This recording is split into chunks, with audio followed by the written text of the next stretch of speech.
ગુજરાત હાઈકોર્ટે એક વાત ખૂબ સ્પષ્ટ કરી છે કે માત્ર મેરેજ સર્ટિફિકેટ બનાવી દેવું કે લગ્નનું રજીસ્ટ્રેશન કરાવી દેવું એટલે કાયદેસર હિન્દુ લગ્ન થઈ ગયા એવું માનવામાં આવશે નહીં। જો હિન્દુ મેરેજ એક્ટ મુજબ જે સમાજમાં સપ્તપદી એટલે કે 7 ફેરા અને અન્ય ધાર્મિક વિધિઓ જરૂરી હોય તો તે વિધિઓ પૂર્ણ થયા પછી જ લગ્ન માન્ય ગણાશે।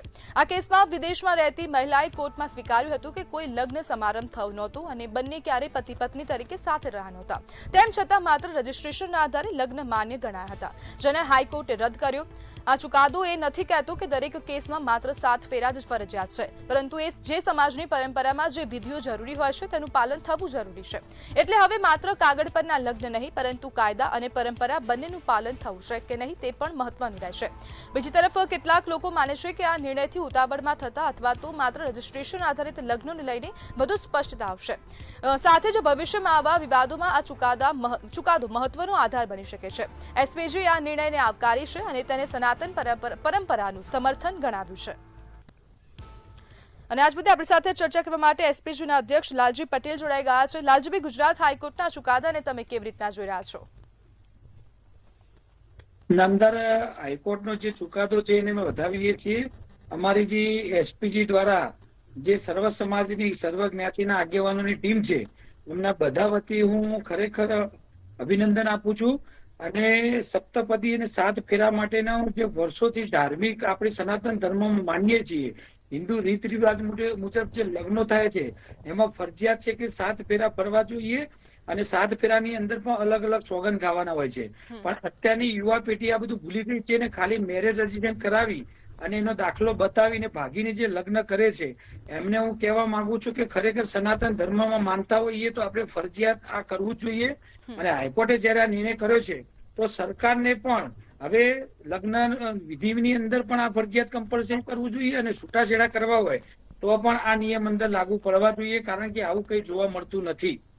લાલજીભાઈ, તમારા મતે માફ કરજો, જે લગ્ન છે તે કરાર છે કે પછી સંસ્કાર છે?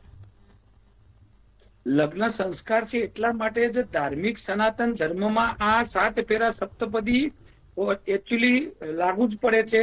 પણ ધીરે ધીરે આ સનાતન ધર્મથી હવે જયારે પશ્ચિમ સંસ્કૃતિ તરફ જયારે યુવાનો જઈ રહ્યા છે ત્યારે આવી બધી વાતમાં માનતા નથી, પણ જયારે નામદાર હાઈકોર્ટ અને એનો અમલ જો સરકાર કરે તો ચોક્કસ જે ખોટા લગ્નો થઈ રહ્યા છે એમાં અટકવામાં ઘણી બધી ટકાવારી કમી થવાની છે। લાલજીભાઈ, પ્રેમ લગ્ન કરનાર યુવાનોને તમે શું કહેશો? પ્રેમ લગ્ન 100% કરવા જોઈએ, કોઈ પણ જ્ઞાતિમાં કરવા જોઈએ, પણ સનાતન ધર્મ પ્રમાણે અને માતા પિતાને રાજી રાખી અને કરવા જોઈએ, જેથી કરીને એમના જીવનની અંદર ક્યારે કોઈ તકલીફ ના આવે।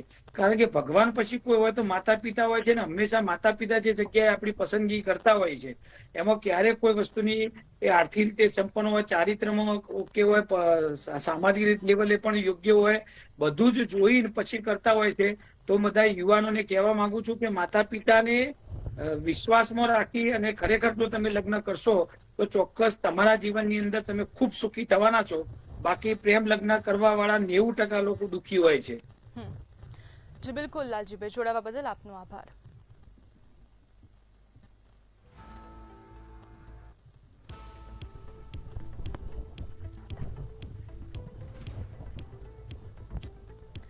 ત્યારે હિન્દુ મેરેજ એક્ટ પર હાઈકોર્ટ દ્વારા એક મહત્વપૂર્ણ સ્પષ્ટતા કરવામાં આવી છે કે 7 ફેરા ફર્યા હશો તો જ તમારા લગ્ન માન્ય ગણાશે, કારણ કે લગ્ન ફક્ત કાનૂની ઔપચારિકતા નહીં પરંતુ એક સંસ્કાર છે તેવું હવે નિવેદન હાઈકોર્ટ દ્વારા આપવામાં આવ્યું છે। એક મહત્વના કેસ પર ચુકાદો આપવામાં આવ્યા હતા તે દરમિયાન આ સમગ્ર નિવેદનો આપવામાં આવ્યા છે, જેને લઈને હવે એસપીજી દ્વારા પણ આ નિર્ણય અને આ જે ચુકાદો છે તેને આવકારવામાં આવ્યું। બે લોકો વચ્ચે એક નવા પરિવારનો પાયો હોય છે તેવા પ્રકારનું પણ કહેવામાં આવ્યું। હિન્દુ લગ્ન અધિનિયમની કલમ 7નો ઉલ્લેખ કરીને હાઈકોર્ટ દ્વારા આ ચુકાદો આપવામાં આવ્યો છે। ખરેખર કેસ એવો હતો કે વિદેશમાં રહેતી એક મહિલા, તેના દ્વારા હાઈકોર્ટમાં કેસ કરવામાં આવ્યો હતો। તે ઘણા વર્ષોથી વિદેશમાં રહી રહી છે, તે તેના પતિની સાથે રહેતી નહોતી અને માત્ર મેરેજ સર્ટિફિકેટ જે કાનૂની પ્રક્રિયા કહેવાય તે પ્રમાણે જ તે લોકો ખાલી માત્ર ને માત્ર પતિ પત્ની તરીકે નામ આપવામાં આવ્યું હતું। તે દરમિયાન હાઈકોર્ટ દ્વારા કેસમાં ચુકાદો આપવામાં આવ્યો છે।